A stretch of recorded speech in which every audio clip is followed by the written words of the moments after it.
The ship Terra Nova moved slowly through space near the Kepler 442 system. Captain Kim Tae-ho stood on the bridge watching the stars through the main window. His crew had been exploring this area for 3 months, looking for new planets that humans could live on. "Captain," said Commander Park So-jin from her station, "I'm seeing something strange on the radar." Kim walked over to her screen. 3 large ships were coming toward them. They were bigger than anything humans had ever built. The ships had a strange design with curved edges and bright lights. "Unknown ships," Kim spoke into his communicator. "This is Captain Kim Tae-ho of the Earthship Terra Nova. Please respond." A voice answered, but it sounded different from any human voice. The words were clear, but the tone was cold and commanding. "Human vessel, you will stop your engines immediately. You have entered space controlled by the Nexari Empire. Prepare to be boarded." Dr. Lee Min-ho, the ship's expert on alien life, looked excited and nervous. "Captain, this is first contact with an alien race. We should be careful but friendly." The alien voice spoke again. "I am Commander Velthari of the Nexari fleet.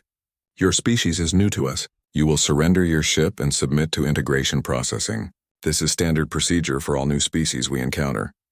Kim frowned. He didn't like the sound of integration processing. "Commander Velthari, we are peaceful explorers from Earth. We're willing to talk and learn about your people, but we won't surrender our ship." There was silence for a moment. Then Velthari's voice came back, sounding surprised. "You refuse? This is unusual. All species submit to the Nexari Empire. It is for your own good." "We appreciate your offer," Kim said politely, "but we prefer to remain free."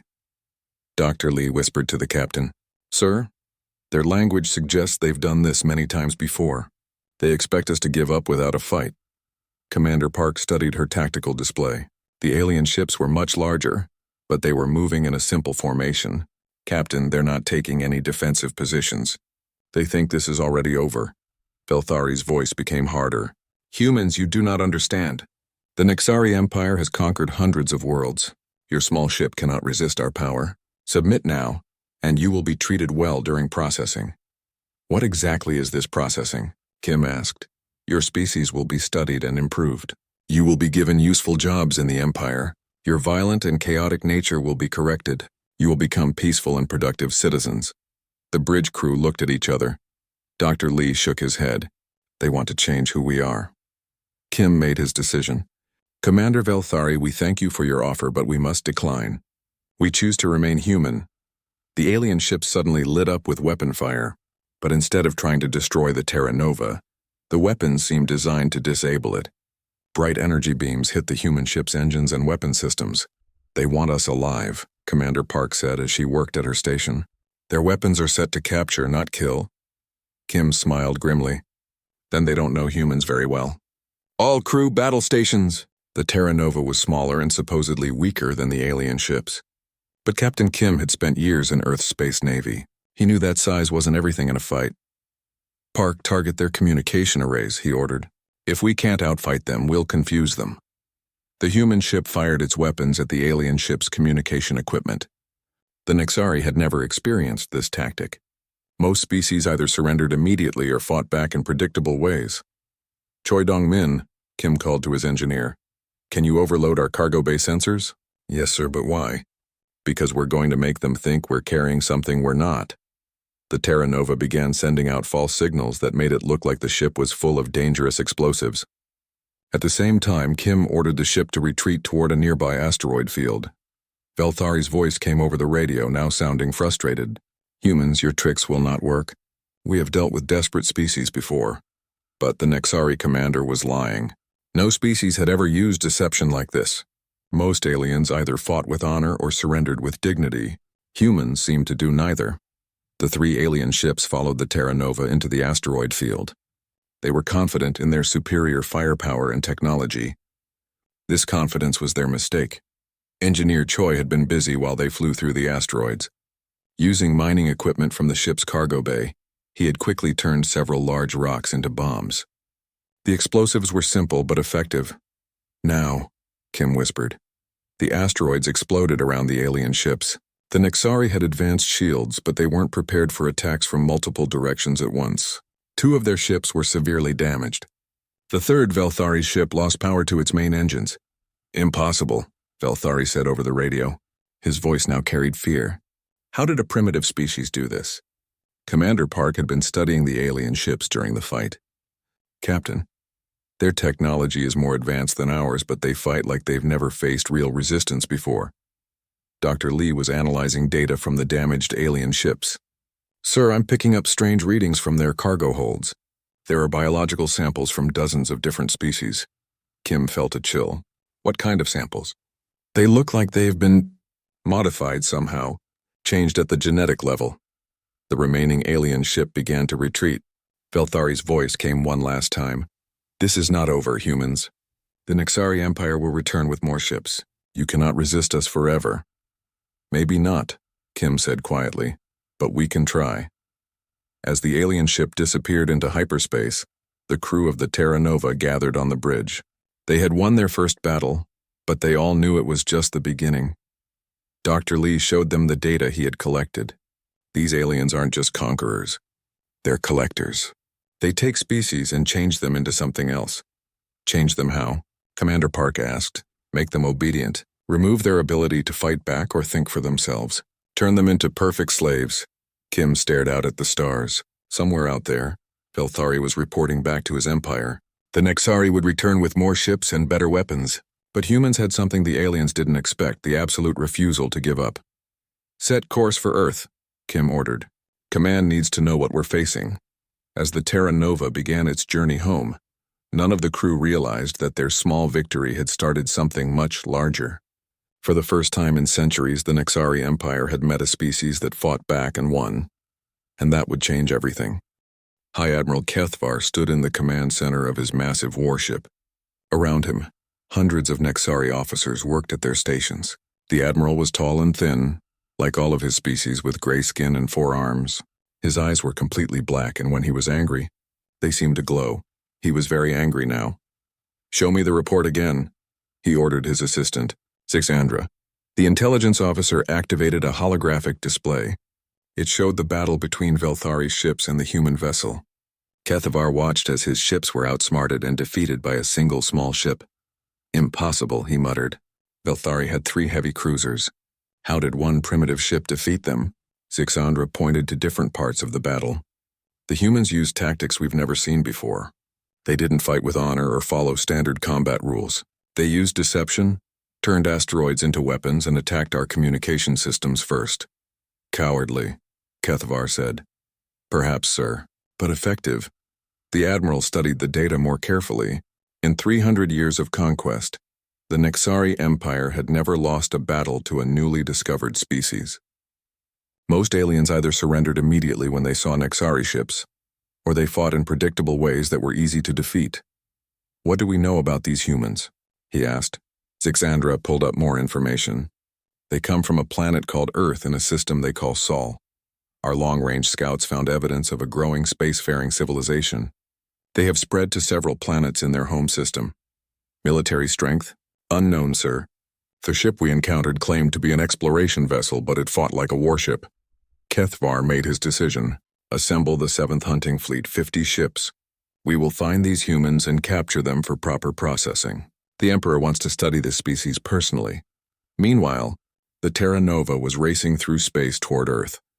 Captain Kim Tae-ho sat in his quarters, reading Dr. Lee Min-ho's report about the alien technology they had encountered.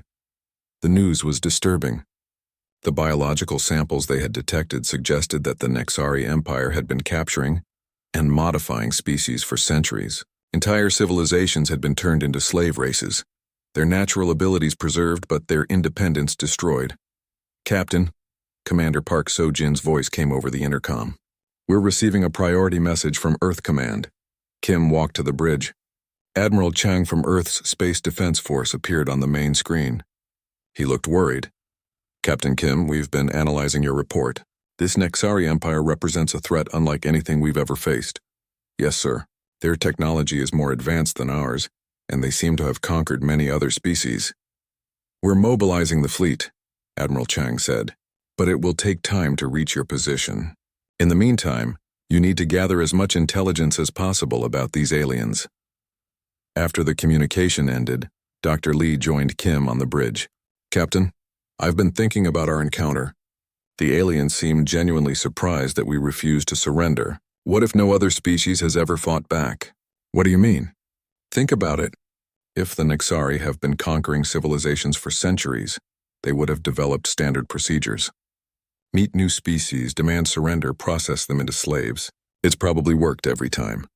Commander Park looked up from her station. Until they met us. Exactly, Dr. Lee continued. We might be the first species that not only refused to surrender but actually fought back successfully.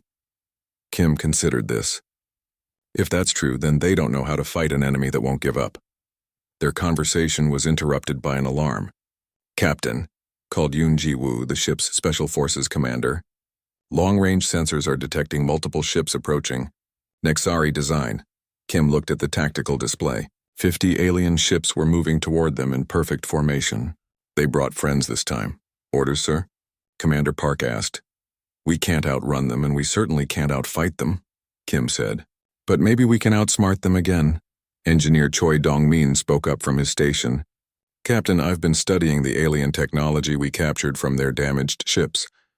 Their computer systems are incredibly advanced, but they're also very rigid. They don't seem designed to handle unexpected inputs, meaning I might be able to create a computer virus, something that would confuse their systems without destroying them completely. Do it, Kim ordered. How long do you need? Give me 2 hours. The Nexari hunting fleet approached slowly and confidently. Admiral Kethvar expected this to be a simple capture operation. The humans had gotten lucky once, but 50 ships would overwhelm any tricks they might try. Hail the human vessel, he ordered. Kim's face appeared on the Nexari command screen. This is Captain Kim Tae-ho. I am High Admiral Kethvar of the Nexari Empire. You will surrender immediately. Your resistance to Commander Velthari was impressive but pointless. You cannot escape 50 ships. Admiral, we're willing to discuss terms, Kim said. Kethvar was pleased. Finally, the humans were showing sense. Excellent. Power down your weapons and prepare to be boarded. Actually, we have a counter-proposal, Kim continued. We challenge you to single combat. 1 ship against 1 ship. If we win, you let us go. If you win, we surrender peacefully. The Nexari Admiral laughed. Humans, your primitive concepts of honor are amusing but irrelevant. We do not negotiate with species marked for processing. Then you're afraid to face us fairly? Kethvar's black eyes blazed with anger. No one had ever accused a Nexari of cowardice. Very well, 1 ship. When I defeat you personally, your surrender will be even more satisfying. As the 2 fleets prepared for single combat, Engineer Choi finished his virus. But instead of loading it into a weapon, he did something unexpected. He loaded it into the Terra Nova's communication system. Captain, he reported, the virus is ready, but I need to transmit it during active communication with their ships. You'll have your chance, Kim promised. The battle began with both ships firing their main weapons. The Nexari ship was larger and more powerful, but Kim used the same tactics that had worked before. Instead of fighting directly, he made the alien ship chase him through a complex pattern of maneuvers. Kethvar became frustrated as the human ship avoided his attacks. Stop running and fight with honor. We prefer to fight smart, Kim replied over the communication channel. During their conversation, Choi quietly uploaded his virus into the Nexari communication network. The virus was designed to do something very specific. It would search for information about Nexari processing centers and broadcast their locations to every enslaved species in the sector. The single combat continued for an hour. The human ship took damage but kept fighting. Finally, Kim made what looked like a desperate mistake. He flew directly at the Nexari ship, seemingly preparing to ram it. Kethvar prepared to destroy the human vessel at close range. But at the last second, the Terra Nova released all of its remaining missiles at once. The Nexari ship's shields absorbed most of the damage, but several missiles got through. Enough, Kethvar shouted. You fight without honor. All ships, destroy them. But as the 50 Nexari ships prepared to fire, alarms began sounding throughout their fleet. Choi's virus had activated. Every communication system in the Nexari fleet was broadcasting the same message. The locations of secret processing facilities where enslaved species were held. More importantly, the message was being received by the enslaved populations themselves. Sir, Zixandra reported urgently, we're receiving emergency signals from processing centers throughout the sector. The slave populations are rioting. Kethavar stared at the human ship in horror. Somehow these primitives had turned a simple military engagement into a sector-wide rebellion. How? He whispered. Captain Kim's voice came over the radio one more time. Admiral, you wanted to process us into obedient slaves, but we've decided to free your existing slaves instead. Seems like a fair trade. As the Nexari fleet rushed back to deal with the rebellions, the Terra Nova escaped toward Earth. Behind them, the Nexari Empire faced something it had never experienced in centuries of conquest. Organized resistance from the species they had enslaved. And it was all because one small human ship had refused to give up. The Nexari processing facility on Kethmore was in chaos. Thousands of enslaved aliens from dozens of different species had broken out of their holding areas. They moved through the corridors, destroying the machines that had been used to modify their minds and bodies. Thylon crouched behind a broken wall, holding a stolen Nexari weapon. He was a Vorth, a species that looked like large, furry bears but with 6 arms and intelligent eyes. His people had been enslaved by the Nexari for over 50 years. The humans did this, he whispered to his companion, a snake-like alien named Sethka. Somehow they told us where the processing centers were located. Humans? Sethka's forked tongue flicked out nervously. What are humans? A new species. They fought the Nexari and won. The message said they were coming to help. Both aliens looked up as explosions echoed through the facility. The Nexari guards were fighting back, but they were outnumbered. For the first time in decades, the enslaved species had hope. Far above the planet, the Terra Nova approached the processing facility. Captain Kim Tae-ho studied the tactical display on his bridge. The facility was heavily defended, with orbital weapons platforms and a squadron of Nexari fighters. Captain, Commander Park So-jin reported, I'm reading massive energy signatures from the planet's surface. Some kind of industrial operation. Dr. Lee Min-ho worked at his science station analyzing the data. Sir, I'm detecting thousands of life signs from different species. This must be one of their main processing centers. Kim made a decision that went against all military protocol. We're going to rescue them. Sir, Commander Park said carefully, we're one ship against an entire military installation. The odds of success are nearly 0. Then we'd better be creative, Kim replied. Yoonji-woo, get your Marines ready. Choi Dong-min. I need you to hack into their facility computer systems. Bae-yu-jin, start broadcasting on all frequencies. The communications officer looked confused. What should I broadcast, sir? Surrender terms. The Nexari facility commander, Morthek, received the human transmission with disbelief. He was a scientist who specialized in studying newly conquered species. Never before had a primitive race offered him surrender terms. Nexari forces, came Kim's voice over the radio. This is Captain Kim Tae-ho of the Earth ship Terra Nova. We offer you one chance to surrender peacefully. Release all enslaved beings, deactivate your weapons, and evacuate the facility. Morthek laughed. Humans, you are either very brave or very stupid. One small ship cannot threaten this installation. We're not threatening you, Kim replied calmly. We're warning you. Before Morthek could respond, strange things began happening throughout the facility. The environmental systems started malfunctioning, making some areas too hot and others too cold. The gravity generators began fluctuating, causing equipment to float randomly through the corridors.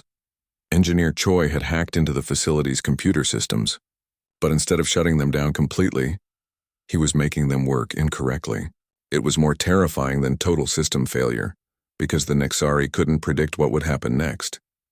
Meanwhile, Sergeant Jang Hyun-woo led his Marine squad in a series of hit-and-run attacks on the facility's outer defenses. The attacks seemed random, but they followed a careful psychological pattern designed by Commander Park. The Marines would attack one position, retreat when the Nexari responded, then attack a completely different location. The defenders never knew where the next strike would come from, creating fear and confusion. This is impossible, Morthek muttered as he watched his carefully organized facility fall into chaos. 20 humans cannot defeat 2,000 Nexari. But the humans weren't trying to defeat the Nexari directly. They were turning the facility's own systems and enslaved populations against it. Communications officer Bae-yu-jin had been broadcasting constantly since they arrived, but not to the Nexari. She was sending coded messages to the enslaved aliens inside the facility. telling them exactly where the human Marines were striking and when. The enslaved species began coordinating their rebellion with the human attacks. When the Marines hit the north entrance, the aliens sabotaged the power systems in the south. When Choi shut down the gravity in one section, the prisoners used the confusion to overwhelm their guards. Dr. Lee monitored the facility's internal communications. "Captain, the Nexari are reporting complete breakdown of order. Their command structure is collapsing." "How many casualties?" Kim asked. "Surprisingly few. The enslaved populations are focusing on escaping and disabling systems, not revenge killing." Kim nodded. That was exactly what he had hoped. The goal wasn't to destroy the Nexari, but to free their prisoners and show both sides that cooperation was possible. Morthek found himself trapped in his laboratory as enslaved aliens surrounded the building. But instead of breaking down the doors, they simply waited outside. A human voice came over the facility's intercom system. "Nexari scientist Morthek, this is Captain Kim. You have 5 minutes to evacuate your lab and surrender. We guarantee your safety." "Why?" Morthek called out. "Why would you protect a Nexari?" "Because," Kim's voice replied, "we don't believe in enslaving anyone, not even our enemies." This concept was so alien to Morthek that he couldn't process it. In Nexari society, defeated enemies were either killed or enslaved. The idea of showing mercy to someone who couldn't fight back was incomprehensible. After a long moment, Morthek opened his laboratory door. Thylon and several other former slaves stood outside, but they made no move to harm him. Instead, they escorted him to a safe area where other surrendered Nexari personnel were being held. The facility fell within 6 hours. But it wasn't a typical military victory. The humans had turned what should have been a bloody battle into a carefully coordinated mass evacuation. Thousands of enslaved aliens were free, and most of the Nexari personnel had surrendered without serious injury. The processing equipment was destroyed, but the Nexari themselves were treated as prisoners of war rather than criminals. Captain Kim met with the freed slave leaders in the facility's former command center. Thylon spoke for the group. "Human Captain, we owe you our freedom, but we do not understand your methods. Why didn't you kill the Nexari? They have enslaved our peoples for generations." Kim chose his words carefully, because killing them wouldn't solve the problem. The Nexari Empire has millions of soldiers and hundreds of facilities like this one. If we want to truly defeat them, we need to change how they think, not just how many ships they have. Change how they think? Look around.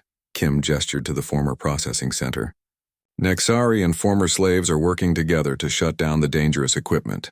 6 hours ago, they were enemies. Now they're cooperating because we showed them it was possible. Dr. Lee had been interviewing some of the surrendered Nexari scientists. He approached Kim with a troubled expression. "Captain, I've learned something disturbing. The Nexari don't see enslaved species as people. To them, we're all just resources to be harvested and used." "What do you mean?" "They genuinely believe they're helping conquered species by improving them. They remove aggression, independence, and creativity because they see those traits as flaws that cause suffering." Kim studied the mixed groups of Nexari and former slaves working to secure the facility. "Then we need to show them what those flaws can actually accomplish." As the Terra Nova prepared to leave Kethmore with a convoy of liberated aliens, they received an emergency transmission. Admiral Kethvar's fleet was approaching, and this time he had brought reinforcements. 80 ships, Commander Park reported. "They'll be here in 2 hours." The freed aliens looked panicked, but Kim remained calm. "Signal all ships in our convoy." "We're not running away this time, sir," Commander Park asked. "The Nexari expect us to flee because that's what prey animals do. But humans aren't prey animals." Kim smiled grimly. "We're pack hunters, and our pack just got a lot bigger." As the Nexari fleet approached, they found something they had never seen before. Dozens of different alien species working together, sharing technology and tactics, preparing to fight as a unified force. For the first time in Nexari history, their enemies were cooperating instead of competing, and at the center of this unprecedented alliance was a single human ship whose captain refused to accept that any problem was impossible to solve. The real war was about to begin. Emperor Vexithara stood in the center of the great throne room on Nexar Prime, the capital world of the Nexari Empire. The chamber was enormous, with walls that stretched up into darkness. Thousands of Nexari officials knelt on the floor before him, too afraid to look directly at their emperor. Bexithara was ancient, even by Nexari standards. His gray skin was wrinkled with age and his forearms moved with careful precision. When he spoke, his voice echoed throughout the chamber. "Explain to me," he said slowly, "how a single ship from a primitive species has caused sector-wide rebellions in our empire." High Admiral Kethvar stepped forward, keeping his eyes focused on the floor. "Your Majesty, the humans do not fight as other species fight. They use methods we have never encountered." "What methods?" "They turn our own systems against us. They convince our slaves to rebel not through force but through ideas." The Emperor's black eyes narrowed. "Ideas?" Admiral Kethvar activated a holographic display showing recent battle reports. "They broadcast something called freedom. They tell enslaved species that they can choose their own lives. This concept spreads like a disease." Around the throne room, Nexari officials shifted nervously. The word freedom was not part of their language. In Nexari society, everyone had a specific role determined by their birth and abilities. The idea that individuals could choose their own path was disturbing. "Show me more," the Emperor commanded. The hologram displayed footage from the liberation of Kethmore. Emperor Vexithara watched as humans worked alongside dozens of different alien species, all cooperating toward a common goal. "Impossible," he whispered. "Different species cannot work together. They compete for resources. They fight for dominance. This is the natural order. That's what we believed, Your Majesty. But the humans have somehow convinced multiple species to share technology and coordinate their attacks. Our forces are facing unified resistance for the first time in our history." Meanwhile, aboard the Terra Nova, Captain Kim Tae-ho was meeting with representatives from 12 different liberated species. The ship's conference room had been modified to accommodate the various alien body types, from the six-armed Vorth to the floating gas creatures called the Zephyri. Shin Woo-jin, the ship's diplomatic officer, was facilitating the meeting. She had spent weeks learning basic communication with each species, and now served as a translator between groups that had never spoken directly before. "The Nexari fleet is massing near the Corval system," she reported.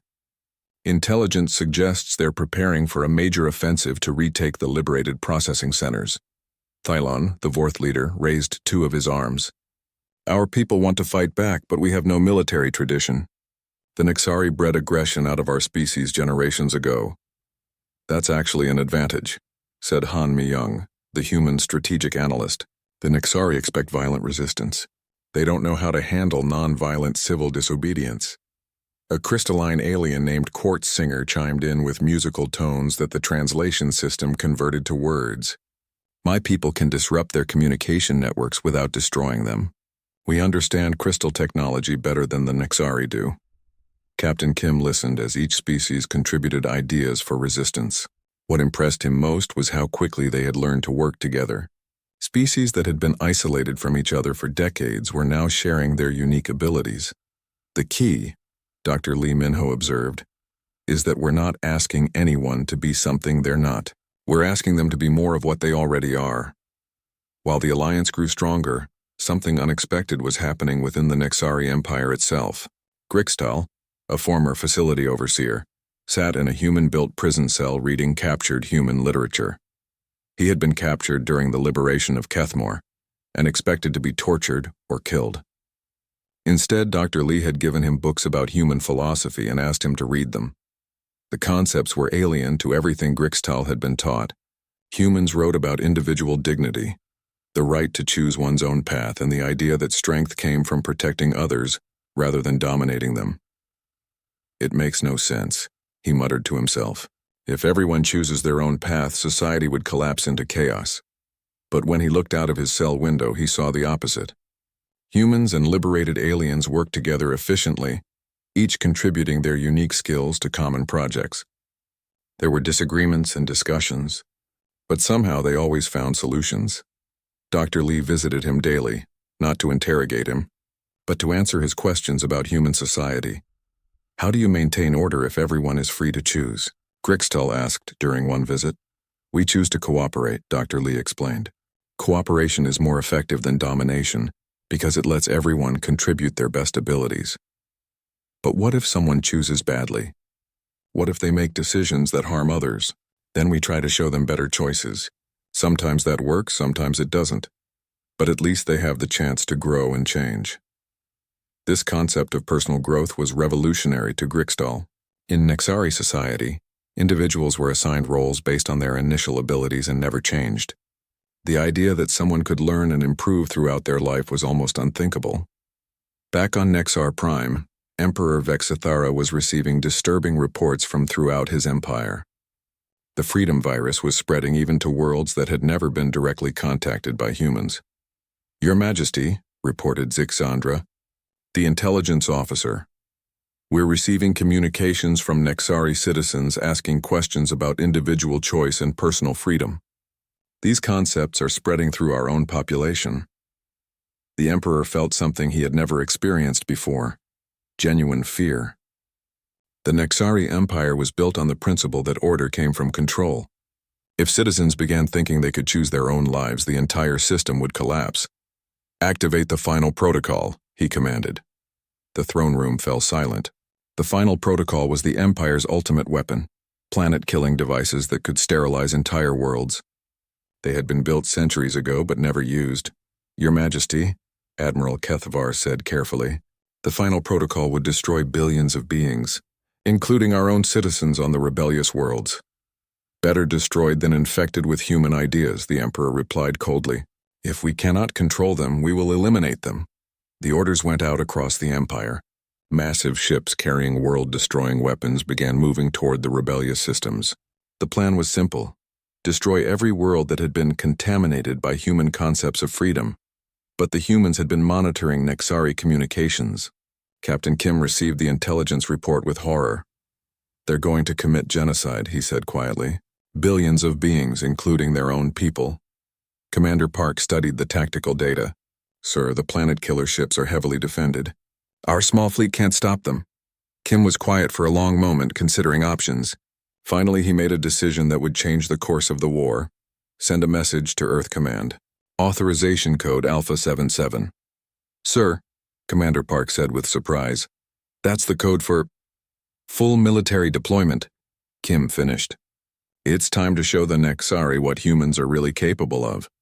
As the message raced through space toward Earth, the Nexari Empire prepared to destroy entire star systems rather than lose control of them. But they had made a critical error in judgment. Humans had been exploring space for less than a century. The Nexari assumed this meant they were weak and few in number. They had no idea that Earth had been preparing for interstellar war since the first contact with hostile aliens. The Terra Nova had never been just an exploration vessel. It was the advanced scout for humanity's first interstellar fleet. And that fleet was already on its way.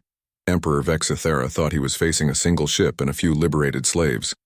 He was about to discover that he had declared war on an entire species that had spent centuries learning how to fight against impossible odds. The humans were coming, and they were bringing everything they had. The hyperspace portal near Nexar Prime tore open like a wound in space. Admiral O.J. Sung watched from the bridge of the Earth battleship Indomitable as 200 human ships emerged into normal space. The fleet was massive by human standards, but tiny compared to the Nexari armadas that protected their capital world. O knew the numbers were against them, but he also knew something the aliens didn't. Humans had been preparing for this exact scenario for decades. "All ships, maintain formation," he commanded. "Remember, we're not here to conquer. We're here to liberate." On the surface of Nexar Prime, Emperor Vexithara stared at his tactical displays in disbelief. The human fleet was arranging itself in a defensive formation around the planet, not preparing for an attack. "They're not shooting," reported his military advisor, General Colthane.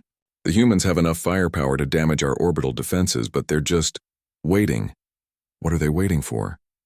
Before anyone could answer, every communication system on Nexar Prime activated simultaneously. Admiral O's face appeared on screens throughout the planet. "Citizens of the Nexari Empire," he began, his voice calm and steady. "I am Admiral O.J. Sung of the Earth Defense Fleet. We have not come to conquer your world or harm your people. We have come to offer you something your empire has denied you for centuries: the right to choose your own future." Emperor Vexithara raged in his throne room. "Cut the transmission." "We cannot, Your Majesty," his communications officer replied nervously. They have somehow taken control of our entire planetary network. The Admiral continued his broadcast.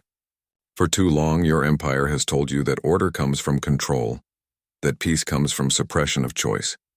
We're here to show you another way, a way where different species work together by choice, not by force. Throughout Nexar Prime, ordinary Nexari citizens stopped their daily activities to listen. Many had never heard concepts like choice or freedom explained before. In the orbital command station, Nexvar, the Empire's chief scientist, was analyzing the human fleet with growing amazement. The technology wasn't more advanced than Nexari equipment, but it was used in ways that defied conventional military thinking. General Colthane, she reported, the human ships aren't designed for conquest. They're designed for something else. Explain. Look at their formation. They're protecting our planet from their own weapons, and their ships have extensive medical and humanitarian facilities.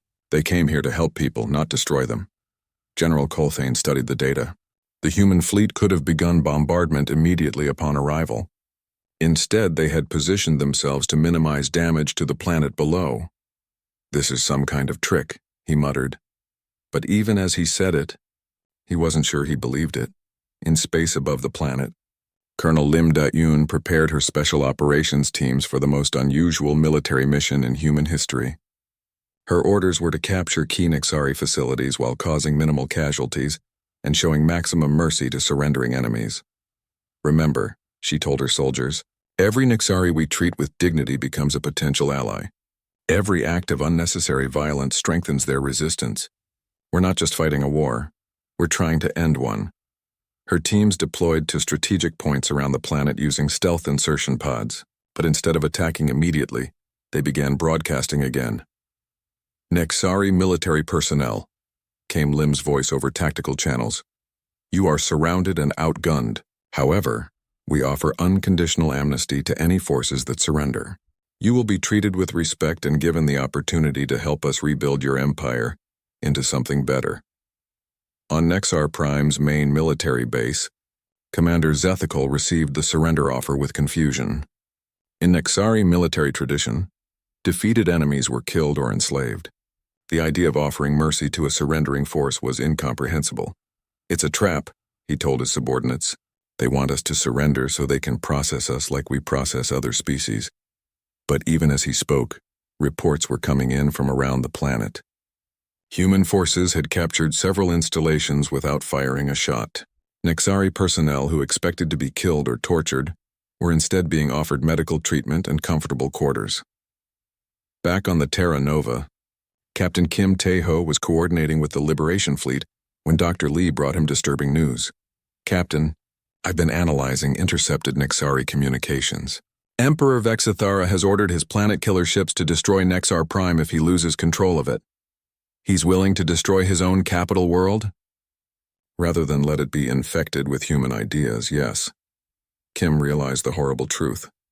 The Nexari Empire wasn't just authoritarian, it was genuinely terrified of freedom. The Emperor would rather commit suicide than allow his people to choose their own lives. Get me a direct channel to the Emperor, Kim ordered. In his throne room, Emperor Vexthara was preparing to activate the planet-killer weapons when Kim's image appeared on his private communication screen. Emperor Vexthara, this is Captain Kim of the Earth vessel Terra Nova. I know about your final protocol. Don't do this. The Emperor's ancient face twisted with hatred. Human, you have destroyed everything my empire has built over centuries. Order, peace, stability, all gone because of your poisonous ideas about freedom and choice. Your empire was built on slavery and oppression, Kim replied. That's not peace, that's just fear disguised as order. And what would you replace it with? Chaos? Everyone choosing their own path with no guidance or control? Kim paused, then gestured for Dr. Lee to join him on screen. Emperor, I'd like you to meet someone who can answer that question better than I can. To the Emperor's shock, Grixtal appeared on the screen beside the human officers. The former Nexari overseer looked different somehow. His posture was straighter, his eyes brighter. Grixtal, the Emperor snarled. You were a loyal servant of the Empire. These humans have corrupted you with their lies. Your Majesty, Grixtal said quietly. They didn't corrupt me. They freed me. For the first time in my life, I'm thinking for myself instead of just following orders. And look what it's led to. Rebellion, chaos, the collapse of everything we've built. Grixtel gestured toward a window showing the planet below, where human and Nexari forces were working together to establish temporary governments. Does that look like chaos to you, Your Majesty? Different species cooperating, solving problems together, choosing to help each other? The Emperor stared at the scene below. Despite his expectations, the planet wasn't descending into anarchy. Instead, he saw something he had never witnessed before: voluntary cooperation on a massive scale. It won't last, he whispered. Without control, without order imposed from above, it will all fall apart. Maybe, Kim admitted. Free societies aren't perfect. People make mistakes, disagree with each other, sometimes choose badly, but they also learn, grow, and create things that controlled societies never could. Captain Kim activated another display showing the liberated processing centers throughout the sector. Look at what your former slaves have accomplished in just a few weeks. Art, music, technology, philosophy, things they could never create while they were being controlled.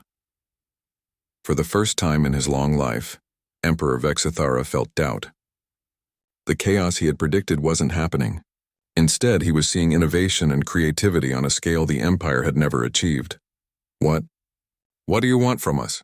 He asked. Nothing, Kim replied. We want to give you something.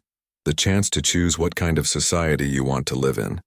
Keep the Empire if your people freely choose it, but give them the option to choose something else if they want to. The Emperor stared at the human captain for a long moment. Then he looked at Grixtal, who nodded encouragingly. The planet killer ships, Vexthara said slowly. I ordered them to destroy our own worlds rather than lose them to your ideas. I know, Kim said. It's not too late to countermand that order. With shaking hands, Emperor Vexithara reached for his communications controls. For the first time in centuries, a Nexari emperor was about to make a choice based on hope rather than fear. All planet killer vessels, he transmitted. Stand down. Cancel the final protocol. By Imperial order, all ships are to... He looked at Kim helplessly. Return to base and await new orders. Kim suggested gently. Return to base and await new orders, the Emperor repeated. As the planet killer ships received their stand-down orders, the siege of Nexar Prime entered a new phase. For the first time in galactic history, an interstellar war was ending not with conquest or surrender, but with the voluntary transformation of an entire empire. The real work was just beginning.